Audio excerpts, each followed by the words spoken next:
A remembrance of September 11th on this episode of Barnstable Today. It's Thursday, September 12th, 2013. I'm Sarah Mannel.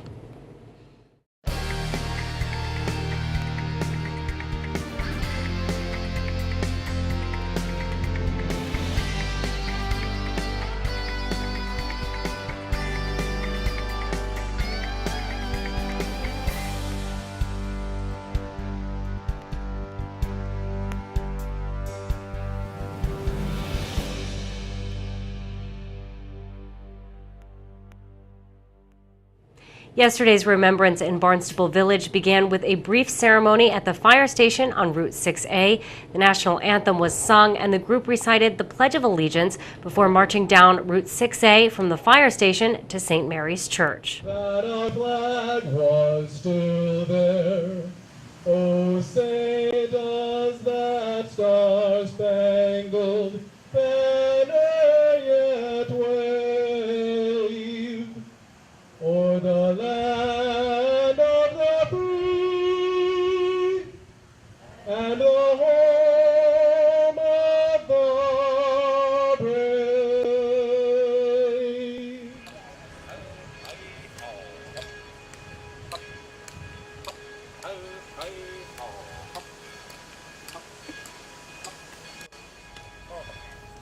A large crowd gathered inside the church for the ceremony. Congressman William Keating's aide, Anthony Morse, read remarks from the congressman. I'll just read the statement he's wrote for today. I'm sorry I cannot be here with you all today, but the House of Representatives is in session in Washington, D.C. I want to thank all of you for remembering this solemn occasion and keeping the memory of all those who lost their lives on this terrible day alive. I ask that we all remember the heroic work that our public safety officials do on a daily basis, constantly putting themselves at risk in the face of the unknown, and that we also remember our soldiers who fight for our freedoms around the world. May God keep them safe, and may all those who were lost 12 years ago rest in peace. Thank you. The Reverend Dr. Libby Gibson made comments. It is very difficult to face the pain of the memories of September 11th, 2001, let alone to face the ongoing pain that many people continue to live with. It is an extraordinary gift that you all have come here today to bear witness to the stories of the people who perished on that day. We will not forget.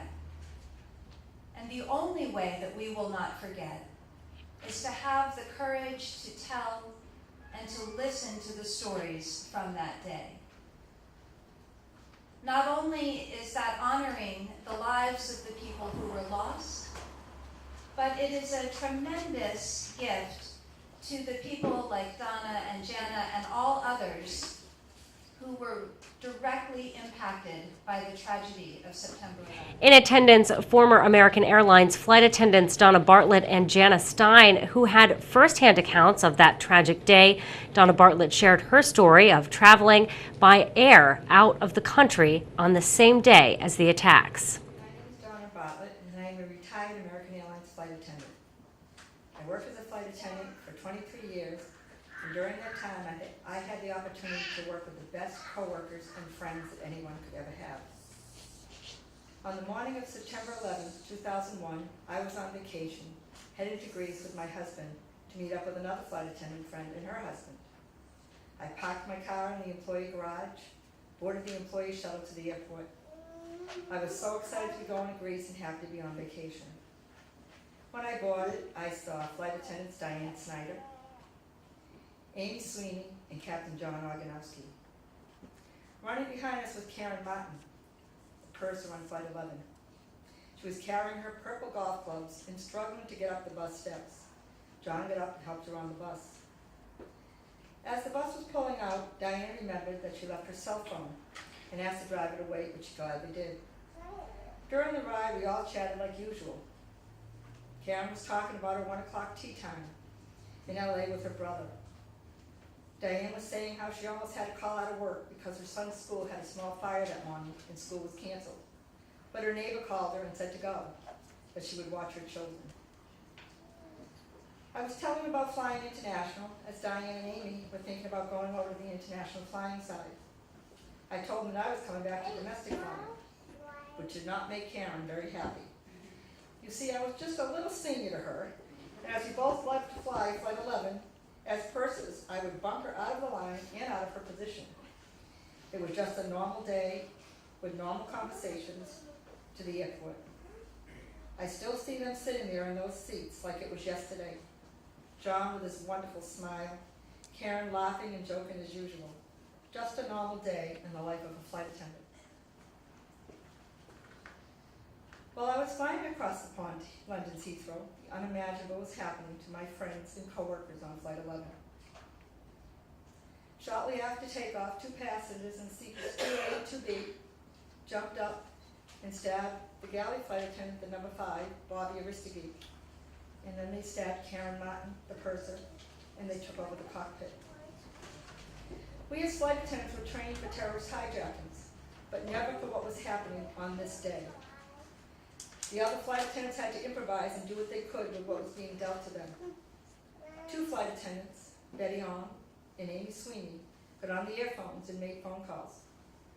Amy called operations in Boston, and Betty called reservations and asked to be put through to Dallas headquarters. She very calmly relayed information, her name, the position she was flying, and that her plane was being hijacked. During this time, the other flight attendants were sneaking back and forth between the cabins to relay information to Betty and Amy. You see, they didn't know if there were any more hijackers back there, sleepers as they're called, in the back, watching so that they did their best to stay calm without being seen. Betty gave invaluable information to Dallas, the seat numbers of the hijackers, how they couldn't reach the cockpit, and that the plane was flying way too low. What was going on in the first class cabin, and about the flight attendants that had been stabbed. How a flight attendant was attending to Karen, trying desperately to save her life. Amy was given the same information to Michael Woodward, who was working the desk in Boston that morning. With this valuable information, American Airlines and the FAA could quickly verify what was happening. They could identify the hijackers by the information given from Betty. As that plane, first plane, Flight 11, their plane, hit the towers, these 2 flight attendants were still on the phone relaying information right up until their plane hit those towers. We have a camaraderie that cannot be imagined by most. When we are at work, we only have each other to lean on and trust. In an emergency, I would trust any one of these people. So I ask you today to please remember these very brave flight attendants that were working these flights. They were the first real responders to this crisis, the unsung heroes. Their stories need to be told and remembered. Thank you. Barnstable Sergeant Anthony Cato read a prayer. Your peace. Where there is hatred, let us sow love. Where there is injury, pardon. Where there is discord, union. Where there is doubt, faith. Where there is sadness, joy. Where there is darkness, light. Where there is despair, hope.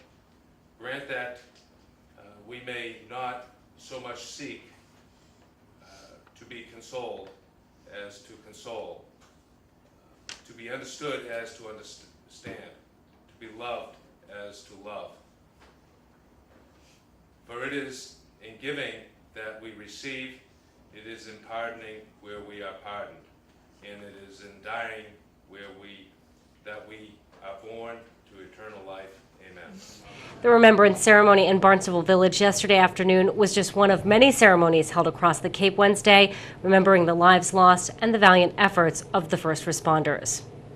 Barnstable Town Council meets tonight at Town Hall. On the agenda, a pair of presentations from Chief of Police Paul McDonald regarding the problem property ordinances and late-night business curfew. Council will also consider several Community Preservation Fund appropriations and discuss a potential new cultural district designation for Barnstable Village. The full agenda can be viewed online at town.barnstable.ma.us. Tonight's meeting will air live on Channel 18 at 7 p.m. With Barnstable Today, I'm Sarah Mannell.